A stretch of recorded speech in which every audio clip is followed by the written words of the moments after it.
yo, what's going on, everybody? What's going on? Welcome to another Lion's Den with Seth. Hopefully, your weekend is going good.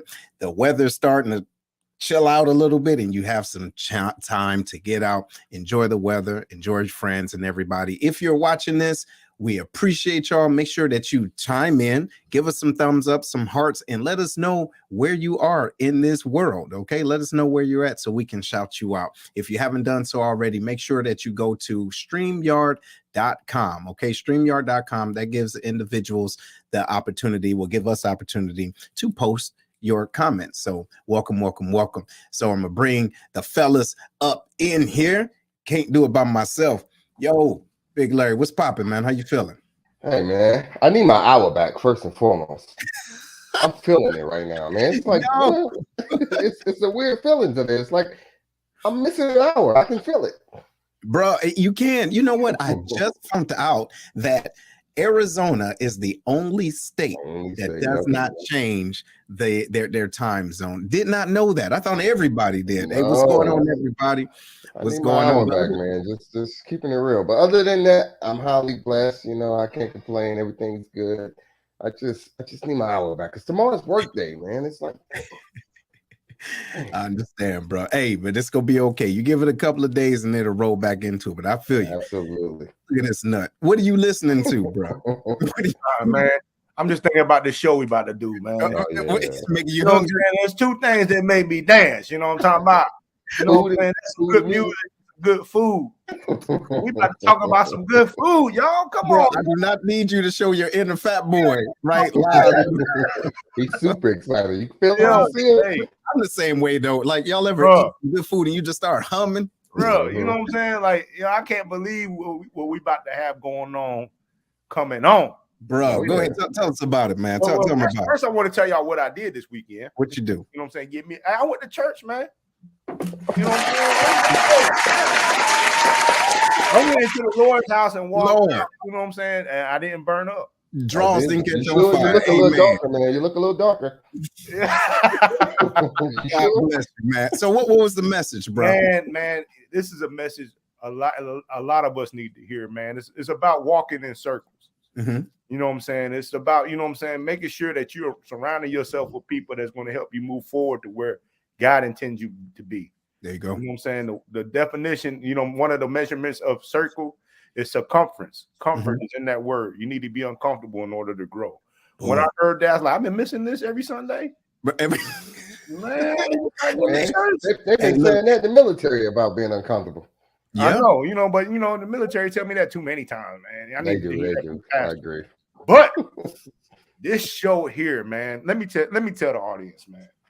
This show here, you know, when you reach out to somebody, you thinking, oh, this ain't for real. Like, this can't be the real person I'm speaking to. Mm-hmm. This is the level of guests we got coming on today, man. If you guys watch Netflix, which I know everybody got Netflix, we have the winner, the champion of American Barbecue Showdown coming on today to talk to us. You know what I'm saying? And if y'all watch the show, if y'all didn't watch the show, make sure y'all check it out as soon as this is over with. It's a great series, you know what I'm saying? A bunch of trials and tribulations. And we have Miss Tina Cannon coming on to speak to us about it.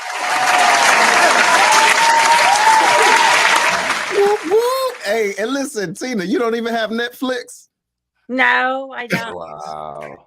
I don't. Hey, but listen, check this out. Hey, the way Netflix is set up now, you know they're going up another $1. Man, stop it.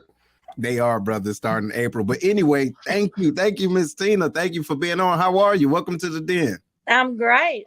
I'm relaxing in my den right now. You know that I used my sister's code to watch the show the one time I watched it. Are you serious? Is that legal? So yeah, you were stealing. No, you might be one of us now. You know what I mean? That's what She's talking about, is that legal? Yeah, it is. She gave you the password. You good? Yeah, she did. Tell the audience a little bit about yourself, please, ma'am. The floor is yours. Well, oh gosh. Well, you know, I'm trying to think. Should I go name, rank, serial number for y'all? No. Oh, I'm just teasing. Isn't that what y'all have to do? Well, Yeah. I live in Noonan, Georgia, so that was real on the show. And I cook for Meals on Wheels in my county. And I'm the only cook there, and I cooked 43,000 meals last year alone. that's beautiful. And I compete in barbecue on the circuit rather than just on the show. And I teach barbecue classes at my house. And I've actually been in the culinary field since I was 17. Wow. Nice. Yeah, went to school when I was 18, came back, had a little hard time finding a chef's job because, in 1983, they didn't hire women in that field. So, I struggled for years. Then I decided to compete in barbecue and hit the same wall there. And now it doesn't matter. Nice. Now I cook what I want when I want. I heard that. Home boss. Yeah, I'm telling you, and it's good. And it's She good. can be a bee sometimes. Mm-hmm. My mom might watch this, so I gotta watch my language. That's okay. Demand like self-demand, man. That's it. That's it. Go ahead, Big Larry. What you got, Brian? So we're gonna, since you brought up Meals on Wheels, when I was stationed in Florida, that was one of the things that I used to do is volunteer to deliver actual meals to the recipients. And I learned some of their stories as far as the unfortunate, how they got to, I don't want to make it a sob story, but some of them, really look forward to those meals. Now, with you being who you are and how you cook and add that flavor, you're not only giving them a meal, you're giving them a gourmet meal. So talk about just why you do the Meals on Wheels. Well, I feel it's a forgotten sector. And, if you look at how many charities there are out there for children, not that I don't like children or anything, but I just feel it's a forgotten group. And, I'm touched by how many like war veterans and things that are, and just not to have a meal for somebody that served our country just tears me up. And most of our veterans are widows of veterans. And my mom delivered when I was quite young for Meals on Wheels. So I was always aware of their needs. And then how barbecue brought him. I know that's weird, but barbecue, I compete on a couple different circuits, and there's a lot of waste, because you have to have 6 perfect pieces. Well, I'll buy 50 or 60 pieces of chicken to get the 12 that I cook at a contest and the 6 that I turn in. So I started donating all of that to them. And I had an email one day from the director saying, "Hey, do you know anybody can help us cook here?" Their numbers were moving up. Unfortunately, the need for, that community to be fed. And I said, "What about me?" And the phone rang within a minute. And they called me. I went the next day, and I've been there ever since. Wow. And I still donate, all of my calls and the meat that's left. There's no waste. And I have a few other teams that will provide me with that. And I, bring it to them. So that's a long story, but that's how it happened. Love it. Good.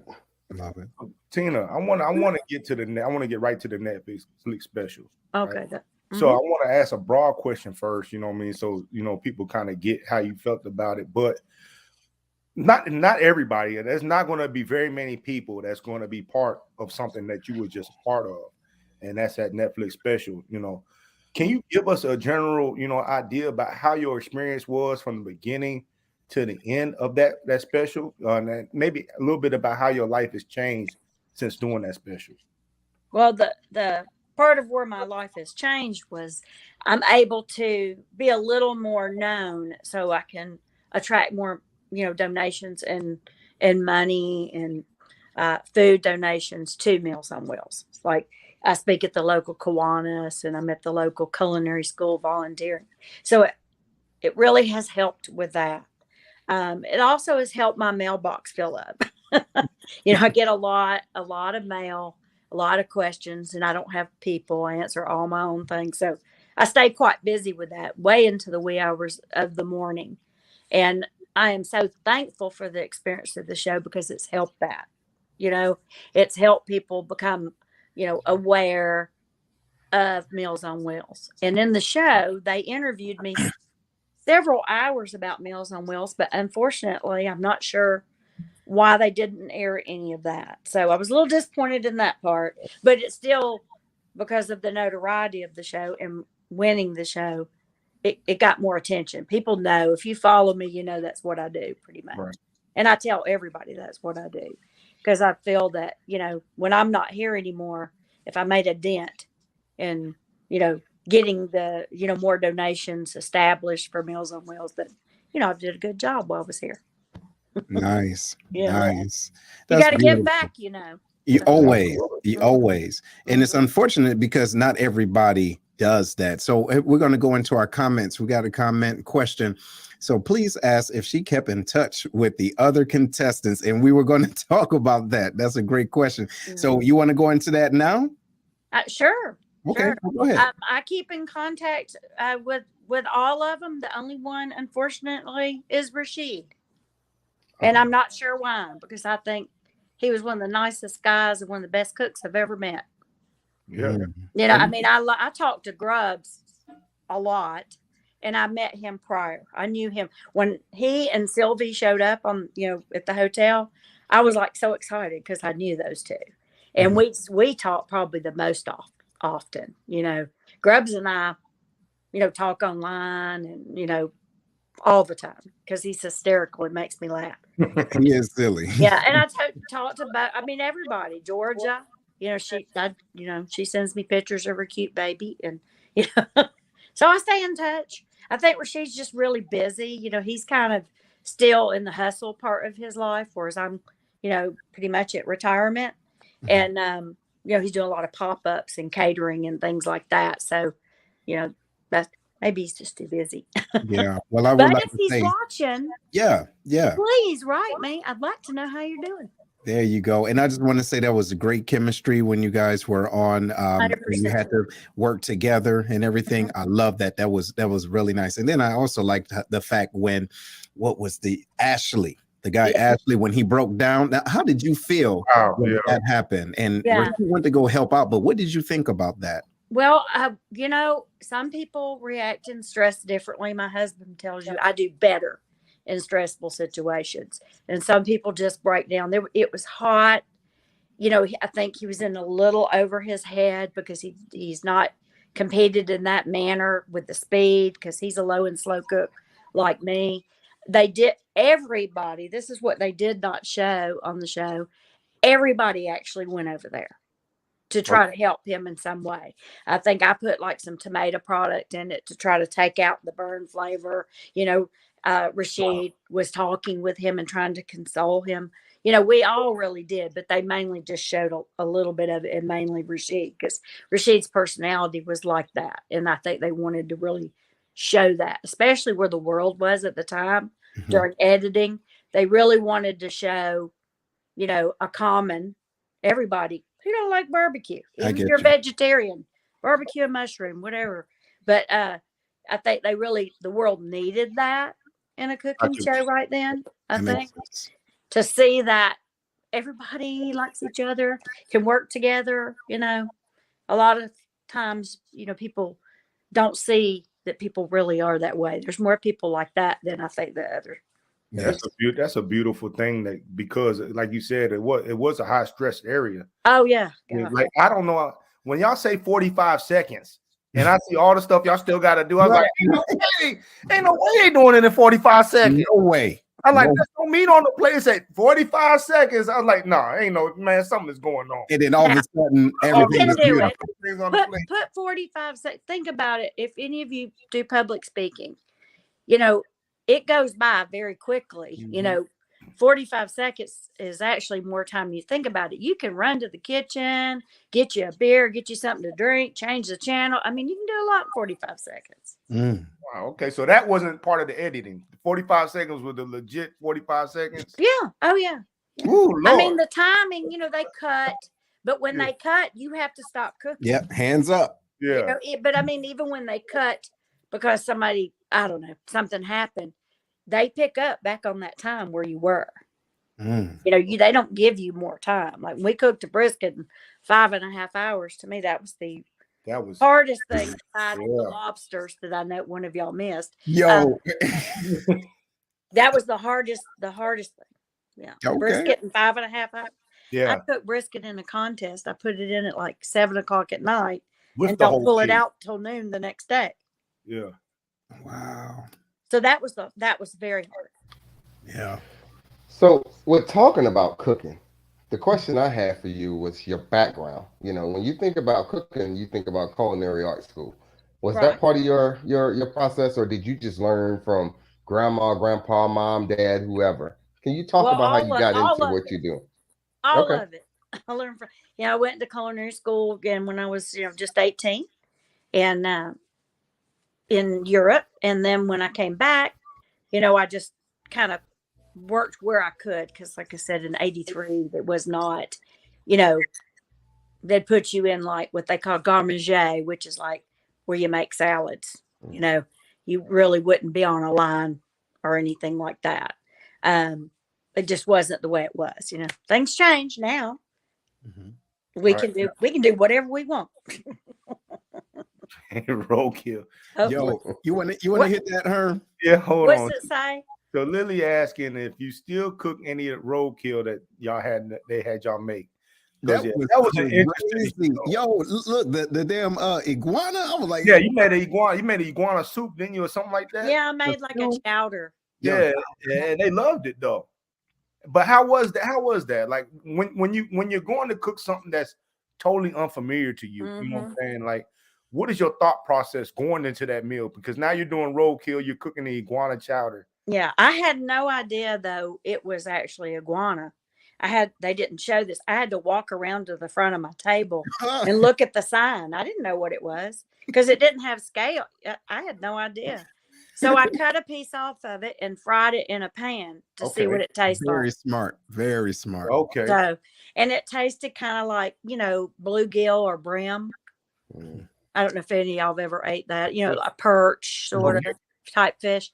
So it kind of tastes that. So I thought, well, I'll do a chowder. So, bing. You kind of speaking for everybody, but did everybody kind of handle that challenge in that way? Let's see. Some people knew what they had. I think I don't know if Ashley knew because you don't really know with a rabbit. It could have been a squirrel, because it's small. Gosh, I don't know. But you know what? If you remember Grub, he was the most comfortable because he had a possum and what did he have, like a raccoon or something? He had possum and something else. It was something wild. But I don't remember. But possum was very the harder comfortable. one. And I also had venison. But the thing is, if you lay a part of carcasses in front of you, you're not going to know that that's a deer. Even if you're it could have been like elk. Because you didn't know which way was the head. Yeah, it was like, So I went around and said, "Oh, it's venison. Okay, I can cook," because we had all the leg and all the different parts laying there. I had to saw it, but I don't think they showed that part where I had to saw to cook. I think I cooked like a rump roast or something. Y'all have to tell me because I only saw it the one time. Question about that. You saw it the one time. Mm-hmm. Is there a reason why you only watched it once? Do you felt like you watched it once, you've seen it a million times? I mean, to me, I can imagine. I lived it. You lived it. Okay. I lived it. And you're not going to believe when I watched it is when it came out almost to the day we filmed it, a year later. And my husband and I had booked a vacation and we had went down to the Panhandle area of Florida. Well, I'm sure I don't remember what happened during that September, but a hurricane hit while we were down there. So we couldn't watch it from the house we were. We kind of had to leave because we were right on the coast. And we went to one person's house and they didn't have any power or anything. We went to another person's house and we stayed there. And that's actually where I watched it. And they were a real loud bunch. They were having a hurricane party. I heard about that. And I was trying to watch the show. So I honestly didn't see it. I really do need to sit down and watch. I have people that know quotes that I said, or everything. And I'm like, It was a great show. I You know, did that. yeah, it was great. To me, the production was. I mean, of course, you lived, like you said, you lived it. You know, Mhm. you're going to be able to give us the behind the scenes, but I'll just be interested to see. You know, do you feel like you were portrayed the way you want to be portrayed? You know what I mean? Because again, the first episode, you know what I mean, it made it seem like, you know, you might not even make it. You Yeah, know what everybody says it made me seem squirrely, and Yeah. I'm really not a squirrely person. And I was going to say the same thing, because there was a time, what I really wanted to know was, how did you feel right in the beginning? Because the judges wasn't too thrilled with, they seemed as though you did not have like the grilling experience. Did you get that? Yeah, well, I remember they did say that, and I thought, really? See? I want another TV show that was all grilling, and I'm sure you would think they would have known that, but maybe they didn't look people up so they could try to be as honest, you know. But I think a lot of that came through is, you know, it was some different styles of grills. I may not have cooked on that particular one, but it was the timelines was the hardest thing. These short timelines, because I cook at 235. That's very low and slow for smoking. And there would have been no way we could have cooked anything at that temperature. I mean, nothing. I would have went home right away. So I may have been scattered because I'm a brainstormer. I would probably drive my husband nuts because I think out loud. And a lot of what I was doing was like thinking out loud, like how to work through, okay, I got 5 hours to do this, or 3 hours. I wanted to cook a pork butt. I think, was that the first episode? I believe so. Okay. I wanted to cook a pork butt.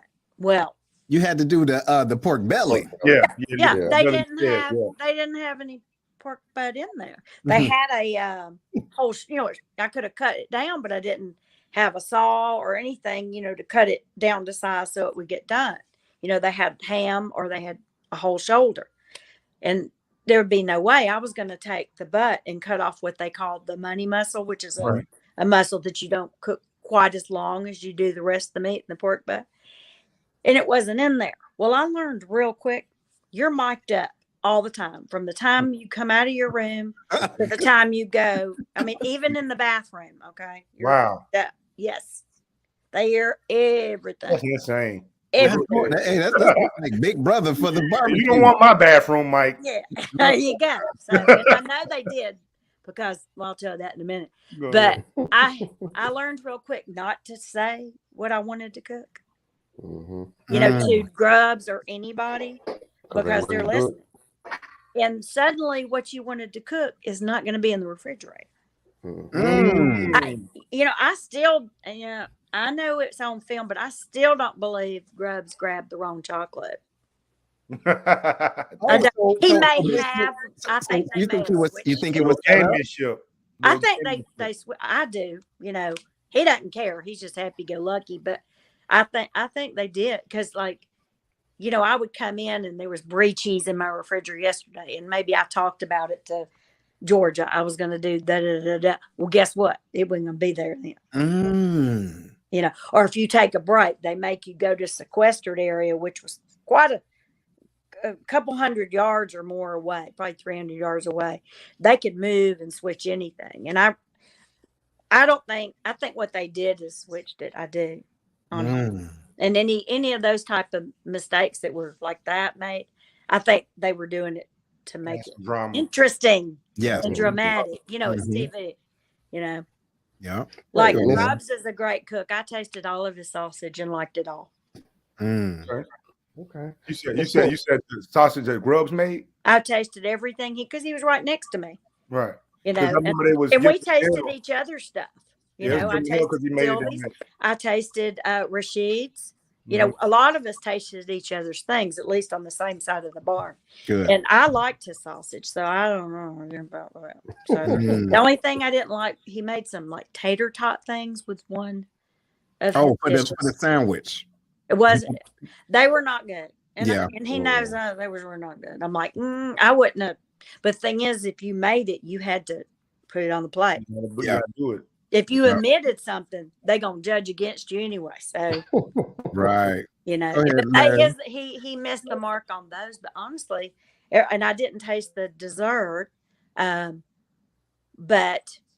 you know, if it was, they did show in the show, it was a different kind of chocolate. But I think it got switched. Mm, Mm-hmm. Add on to the drama. We got it.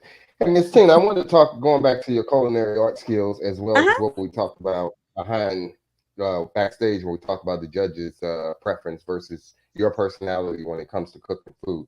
Mm-hmm. How hard was it? Was it like when you want to cook, pork butts, for instance, that's your specialty. That's Mm-hmm. what you know to do. But you can't put together the right seasonings that you would like to do versus what the judges prefer. Can you go Mm-hmm. through that process and how I think it takes away from who you are, but again, you're pleasing the Mm-hmm. judges, right? Yeah, So can that's you true. talk about that dilemma that you have to deal with?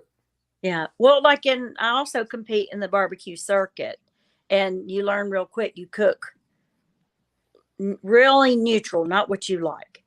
You can't be too hot, can't be too salty. You have to have the best mediocre barbecue. Not Right. again, not what I would like to eat because I eat really spicy food. I don't put salt. Okay. Very different. And on the show, I had seen, because of I have not got to go, but my husband has to Kevin's restaurant and to Melissa's restaurant. I've had eaten at her restaurant, and I knew what was on her menu. So when I did the Asian style ribs, which was um, a bold move, I think, on a grilling and barbecue show, I knew she liked that. I read everything she's ever wrote or article or anything, and that was a coincidence. I didn't know she was going to be a judge on the show. Really? It just because I followed her so intently for so long, I knew that and she did love those ribs. She loved them. And I know Kevin likes kind of like bold flavors, his personality's, but he's a traditionalist on some things. And like he loved my beef ribs, mhm.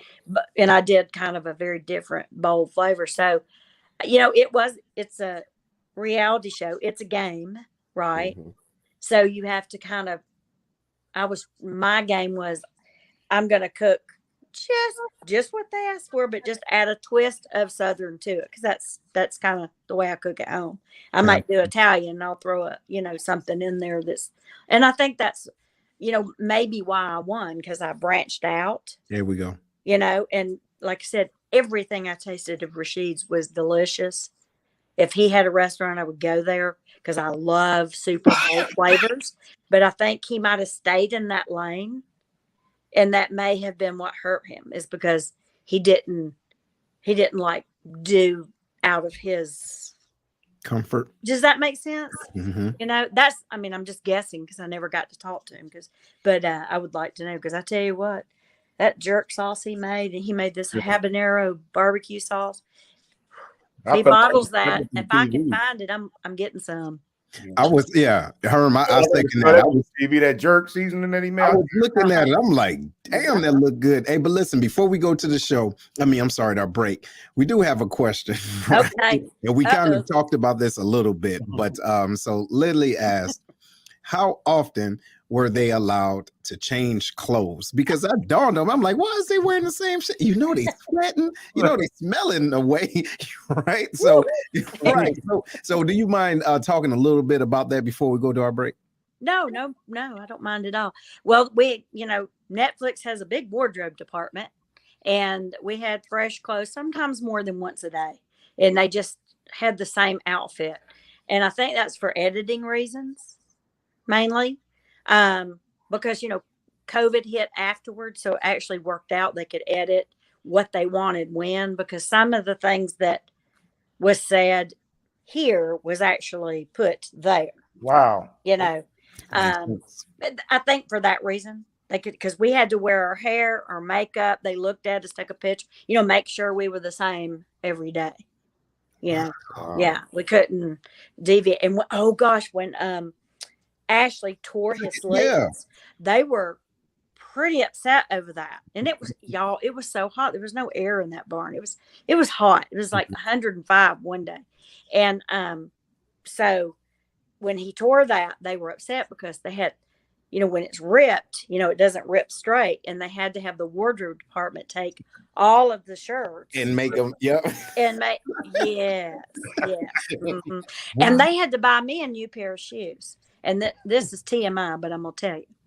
I had these little red, they're called jelly pops. They're just little, Lily probably knows what they're, that you put that are kind of like slip-on tennis shoes. Y'all, it was so hot, and when it rained or whatever, I know since you're in the military, you trench foot or whatever. Yeah. My mom's gonna kill me for that.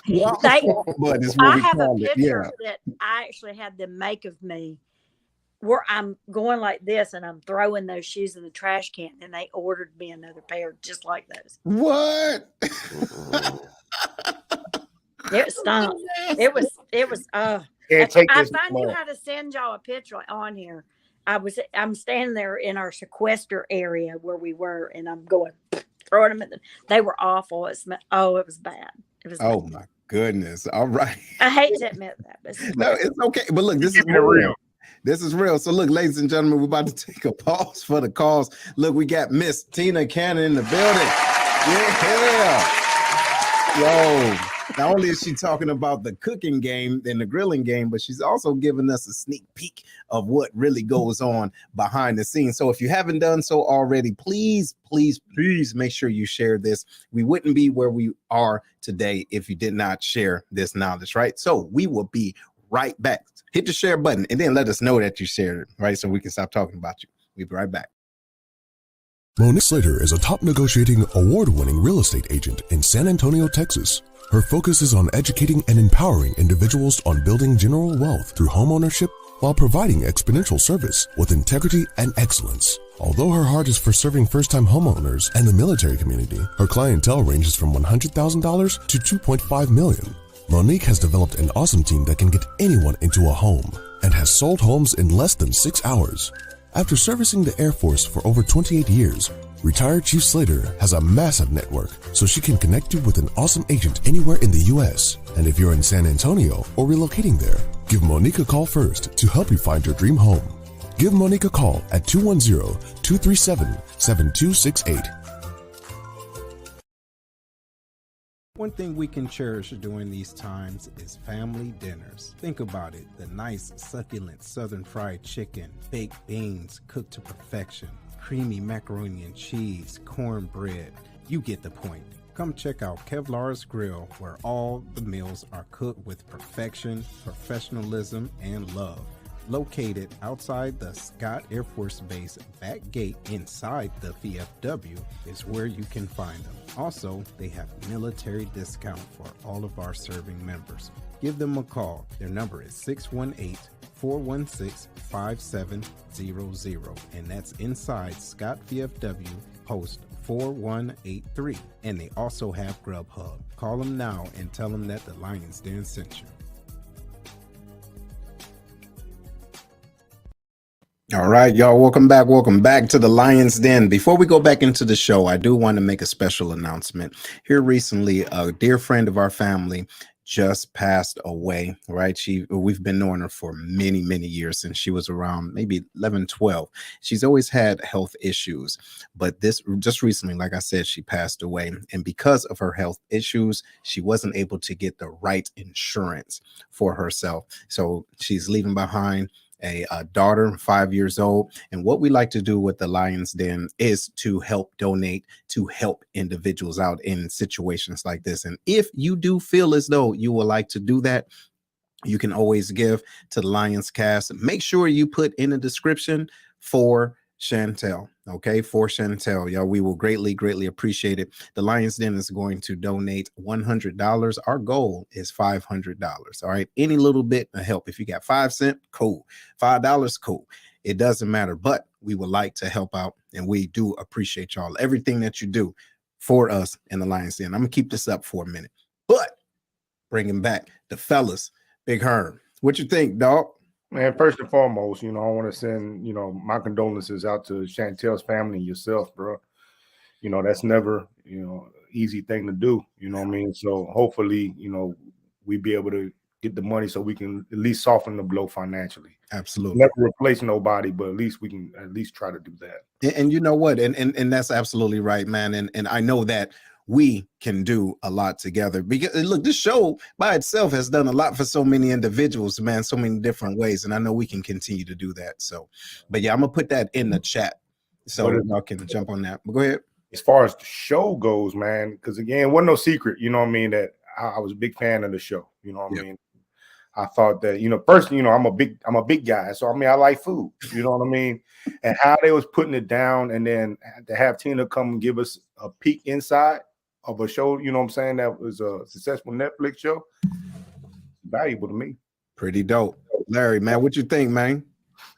Yeah, man. Like Herman said, man, condolence to the family. I always say you may have lost somebody, in the physical form, but that you can always keep them alive in the spiritual form. So keep that in the hindsight.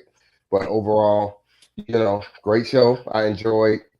I'm more in tune with seasonings. Like, I don't know why, but when it comes to seasoning, I'm always curious of how chefs come up with, a meat, a starch, and a vegetable, and a dessert, and how it all comes together, and how they complement each other. I just don't know the science behind that, so I'm always intrigued when I see something comes full force together. So that's what really drew me into that show. That's why I'm asking all those culinary arts questions, because it's like the foundation has to start somewhere. Yeah, and you know what? I remember one part of this show, she actually took some seasoning that she said kind of smelled like potpourri. You get what I mean? Like it smelled good, and I'm like, why would she do that? But when she did it, it knocked them off their socks, man, because she just did something different, and it was so dope. But ladies and gentlemen, coming back to the stage. Up, she walking around. I think she about to find another room. Everybody, give it back up for Miss Tina Cannon Cooks. There you go. Hey, she about to start cooking now. We in the kitchen. Oh, she got the seasoning. That's the seasoning right there. Yes, it is. Oh my God.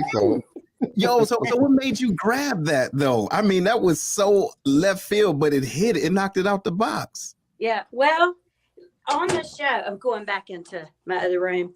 On the show, they called it herbes de Provence. But what I did is I mixed up a seasoning that I have cooked with for several years. So, I just like threw it together. How she was throwing stuff together. We had to make our own seasonings, rubs, all of that, because, everything was just like salt, pepper, garlic, all curry powder. So we all had to make our own. So I mixed up something that I've cooked with for years. And then now I have it on the market. Dope. Yo. Wait that way. How can people get that? Yeah, how can people get it? My website. What's the website? TinaCannonCooks.com. All right. Y'all, I'm about to put it up in there. TinaCannonCooks.com. Love it. Yeah. And then in this, I mean, when you smell this, when I said it smelled like a bouquet almost, that's what it smells like. And I invented this out of my own head years ago when I moved to Europe. It's real, and I don't know if y'all have served in Europe, but you know how they have stores, that you can get spices and herbs and meat, and everybody goes to every little store to get everything. I remember when I was in France, I walked into one of those stores, and this reminds me of what I smelled. Because we don't have that here. We go to Kroger and, buy, So that's what this, came from. I just mixed it up, and then I went into production. But 100%, not a percent, 100% of all profits goes to Meals on Wheels. What? 100%. Remember, I'm close to retirement. I'm trying to help others. I got to get into something real quick. Love it. I got a question I really want you to get into. Tina. Okay. So you are the champion of a show on Netflix, and what it sounds like is you use that notoriety not for yourself. You know what I'm saying? You use that notoriety to uplift a program like Meals on Wheels. 100%. While others might be, like you say, you close to retirement age, whatever, people have their own reasons for doing what they do. Can you talk about your mindset and why, like you said, you made this seasoning, but 100% of the proceeds going to Meals on Wheels and not yourself? Yeah. Well, I'm lucky. I have been, blessed to be able to financially, we own our home, and we're preparing for retirement. And I just feel you should help other people. I'm so strongly about that. My dad has passed, but he was all about that. My mom's all about that. I mean, I was raised that you do for others, not always for yourself. So it's just, I don't really know another way. It wasn't like something I suddenly decided to do. It was like I did suddenly decide to do it because I thought so many people, I had so many emails. I mean, hundreds and hundreds a day, and they wanted to know what this was. And, I thought, I'm just going to sell it. And I contacted a company to help me, get it blended and get it FDA approved and, all of that. And it's just, I talked to my husband about it, and he was like, great. Because we always need money at Meals on Wheels. We're donation only at my location. We don't accept any government money, where a lot of them do. Not that anything's wrong with government money, but it doesn't. Sometimes when the government money gets involved, it doesn't allow us to take care of everybody. Got you. Yeah. Because what if you're 65, not 85? We have some that are 57 and have been struck by illnesses, and the only thing, they're homebound, but they can't get to the store for meals and some other things. We provide that, for them. We even take care of their pets out of the one that I work with. So a lot of them don't do that. So it was a way to make sure they have enough money to get through their day to day. I mean, when we serve 43,000 meals in 1 year, I mean, that's a lot of donations. Plus, our building and our equipment, everything. So. Okay. Well, look, it's just my way. and I love it. So shout out to you and everybody. If you just tuning in, we do have Miss Tina Cannon Cooks in the building. Yes, this is her from Netflix, y'all. We got famous, right? And look, hey, somebody said they just remembered the pearls, right? Yeah. How many pair of pearls do you have? Oh, that's your thing, right? A lot. Well, that's a matter of fact. My 21st wedding anniversary is coming up, and I asked for another strand. I want pink pearls. Is he listening? There you go. Make sure. But look, this is what I want to ask you though. Can you tell us about the dispatching of the lobster? Got to get into it. Okay. Talk about it, Tina. Talk about it. All right. Well, when we were, we had to stand at the table, and they dumped everything out, and people started grabbing stuff, and nobody was grabbing lobster. So I just grabbed it without thinking, and it was a big lobster, and people, oh my God, it was terrible because I've never taken I've cooked my whole life, and I'm a carnivorous varmint. I like to eat meat, but I've never had to take it out. Yeah. It was all on your face. And then when you, oh my goodness, ladies and gentlemen, I highly suggest y'all check that. I can't check that episode. But you killed it though. Oh, it wasn't just one. What y'all don't know, we had 50 people. Oh, yeah. Wow. Hold on. Okay. So from what people tell me, if you listen to that, like after my ordeal with it, that you could hear me squealing in the background every time I had to. That was you. That's what you were doing. Yeah. And they didn't show this, when I had the real big one. Yeah. I don't think they showed this. Rashid brought his own knives. He's a big man. And our knives were terrible. They provided. Sorry, Netflix, but they were terrible. But he comes up behind me and goes, "This is a knife. This is what you need." And he gave me to use this big old knife. Yeah. But and they didn't put that in the show. But I couldn't get it in there. So that one worked. That was the knife you used to get the first one in the back of the neck, right? Yeah. So you said y'all had to cook for 50 people? Yeah. So y'all in particular, we were feeding first responders. Yeah, the first responders. Yeah. And it was supposed to have been a 4th of July party, but it was September. It's TV, y'all. No, I mean, we still had to feed them all. That's why I remember Boatwright made a salad. and he forgot or didn't have time for the dressing. Oh boy. Yeah, he said. And his let me wife tell didn't do you, I'm going to defend him on this. He is terribly allergic to shrimp. I don't know why That's he chose. why he did. I was wondering why he That's it. didn't do. Okay, see, that makes sense because He I'm like, didn't. yo, he didn't bring He- his A game I don't know why he chose shrimp, but I think he was so frightened that from losing or leaving. I think so. And I don't know what the rule was because honestly, I didn't read them all.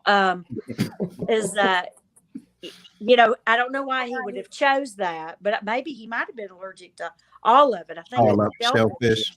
Yeah. So on his behalf of that, and since y'all haven't talked to him, I hope I didn't speak out of turn, but that was honest. He like double gloved up, and I think he just couldn't do it, and maybe we should have jumped in and helped him or something, or maybe they wouldn't let us because he was actually on the other side for me, so I didn't really know what was going on until after the fact, but I chose that because nobody else chose it, and everything else I guess was easier, like mussels and shellfish, shrimp, all that's pretty easy. But I just didn't think that out. But it worked out. It did. It worked. did. And Melissa likes wine, and I put a whole big A whole bit. Did they show me swig it? No. But they did say, you kept saying, it's time for a drink, and I don't mean water. Yeah. Okay. Because I did. I went like that, drank some of it. But Let me get it right. And then I put it in with all these herbs and fruit, citrus and stuff like that, and carried it out. And we had to use a pellet cooker. Well, my pellet cooker crashed and went out. I don't know what happened, circuit. Maybe I burned it up. I don't know. But it only, oops, sorry, Mom. I didn't mean to say that. But, I sat it on to poach, and, you don't want to cook lobster over 140. Right. So and even though it crashed, I was like sweating it being done because when I went out, I was like, oh my, I don't think they showed that because they might have been bad on the sponsor or something like that. But, somebody could have tripped over a core. I mean, I don't know what happened, but thank goodness it got warm enough to finish poaching it. I wonder if they try to throw that curveball in there just to make you, hustle a little bit more, just to add that extra frustration. I don't know, but it could have. Who knows? But it worked out. Good. And that that night. I do remember that because I was like this, having to do that to that many of them. I thought I was going to have a heart attack. Really, I was like, and it was so hot. And humid, it's Georgia. It's like if it's under 90% humidity any day here, something's wrong. It's really humid, but it did taste good because when we put it out on the board to serve everybody, I don't think I didn't go eat a couple. Hey, Miss Tina, I wanted to ask you. I got a 2-part question for you, but they're fairly simple questions, right? The first part is basically what happened. You kind of hinted at it. What happens with the food after each round? And then its follow-up to that question is, what does being on that show and ultimately winning it do for your brand? Well, all of the stuff on that show, the cast and the crew ate it all. Okay. Yeah, there was nothing thrown away because there was a crew of a couple hundred people there every day. Okay. So nothing went to waste. And we had the finest, meat, like high-end pork, heritage breed pork from, I believe it was Compart Duroc, and we had Snake River Farms briskets, and just the best quality stuff you could ever have. It was fantastic. And then the second part, when I did the show, I'm not, branding and all that stuff. Everything that I have learned on my social media, you can watch my first videos to now. I only use this phone that I'm on right here. I never thought about branding. I never thought about any of that stuff. But when other opportunities started rolling in, and then when I decided to do this, I started, I guess, branding myself not for necessarily me, even though it's Tina Cannon Cooks, that is me. Mainly because I couldn't come up with a better name. I branded it more for that reason. It really wasn't like, whoo, I'm a brand. You know what I mean? I'm gonna get a thrown on my shirt or whatever. So it wasn't. I'm thinking in those terms now, but that was. We didn't even have computers when I was in school. We had typewriters. So my mind has had to really learn and grasp all this, what branding even is. And I think of a brand, I think of, a Ralph Lauren shirt. I don't think, and You don't think this of is kind of a yourself. new way for me. And then y'all having the show and the media and probably the technical backgrounds that you have and things like that. It was never something I thought about, but I'm doing more now because I'm going to be shortly on another show you'll see on a large network. All right, look at that. Can you talk about that yet, or you just And it's a network that has a lot to do about food. Oh, let's take a guess. We got Food Network. Leave it right there, right? Yeah, you know what I'm saying? Oh, congratulations. My goodness, this is that nice. should be out, I'm thinking, by May. They haven't told me. Even when the Netflix show came out, I think I knew maybe 2 weeks ahead of time. Wow. They don't really let you know, ahead of time. That might have been part of it due to COVID, but they just told me spring on this one. That's all I know. Beautiful. Go ahead, Herm. You want to take this one? Yeah, my beautiful wife, she wants to know, Oh, what advice would you give other women who want to get in fields that are not as women friendly? Good question. all right. Great question for Women History Month. Yeah. Well, be prepared to work twice as hard because you constantly have to prove yourself. So it's not for pansies. Still to this day. But just keep good work ethic. Don't whine about it. Just do it. Okay. Because if you whine about it, it only makes that stereotype worse. Just do it. Do your job. Do whatever you want to do, and don't whine about it. Damn. I love that. That sounds so familiar. It does? It does. No, It sounds like being a minority. Okay, well, that's same aspect of it. Yeah. You just have to keep rolling. And again, I guess the best I can understand that because I've lived that my entire life. Right. You couldn't do that. You don't do that. Well, why? So, and I'm sure my parents had wished I had made a different route. I was actually supposed to go to a military college when I changed my mind and decided to go to culinary school and left. Wow. Yeah. Well, congratulations. I was for gonna you go to Georgia military college, and then I don't know. I wish I had. In a way, I wish I had not changed my mind because I could have. I don't know. I just think it would have been a good experience to do like what y'all have done. Okay. Wow. I got one more, sir. Go ahead, brother. So I want to get to the finale, right? Okay. Because that right there, y'all had to do the whole haul. First, y'all had to build y'all's pit, right? You know what I'm saying? I remember you only carry one at a time, but y'all had to build a pit, cook that hog, cook a brisket, the 4 sides. You know what I'm saying? It was an all-night cook. Mm-hmm. After accomplishing something like that, and you've done it before, but in that kind of time constraint where you had to do your brisket fast and hot, which you normally don't do. Mm-mm. After doing that and being able to win, can you talk about the emotions that you was feeling at the end of it? How you generally felt about the whole experience, you know what I'm saying, after you won that show? At first, I really didn't even believe it. Because they had to actually coax me afterwards. They do an exit interview. And, how do you feel? And I was like, I didn't even know what to say because I was still in shock, and the good compliments I had got from Melissa and Kevin. So I was totally in shock, but elated. But, like most people would have been thinking, okay, what am I going to do with this? I didn't even think that way because y'all are going to laugh at me. And I do say this in every interview I've done, I believe. I did not know what Netflix was. Yeah. Word. No, I did because I have basic cable, and I honestly, and I'm glad I love didn't. it. I I love it. know 20 million people watch that show, you know. Yeah. So Oh, the pressure. I get it.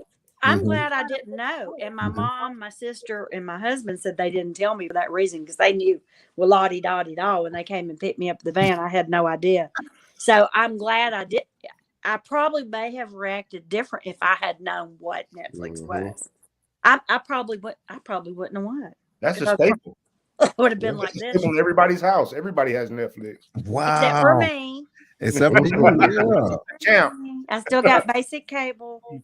Bless you, because all of it's still going up crazy. Well, look, I want to thank you. Thank you for being on. Big Larry, what you got for your word, man? The last word is just thank you for taking the time out to join our podcast, Miss Tina. It was just so unexpected. First off, when we saw the flyer for you being on here, I'm like, well, who is this? And while we're talking about barbecue, and then I watched the Netflix, and I'm like, oh wow, this is pretty unique. And then the passion and the purpose you have for what you do is what I really love about it. You like you said, you could have went a different route, but you chose this route, and this route was for you. So just know that I wouldn't question anything about your past. Thank you for being on the show. Thank you for doing what you do, and you're an inspiration to a lot of the women that's watching the show now. And men. Absolutely. There's a lot of men And men, that true, and don't, men.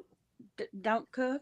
They need Or to don't know how, Yeah. like Herman. But go ahead, Man, Herman. see, What you? you gonna get me out of my character, man.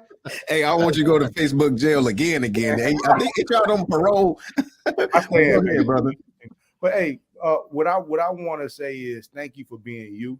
You know what I mean? It's like it's so refreshing to be able to I still don't know if you get the magnitude of what you was able to accomplish being the winner of that show that so many people watched.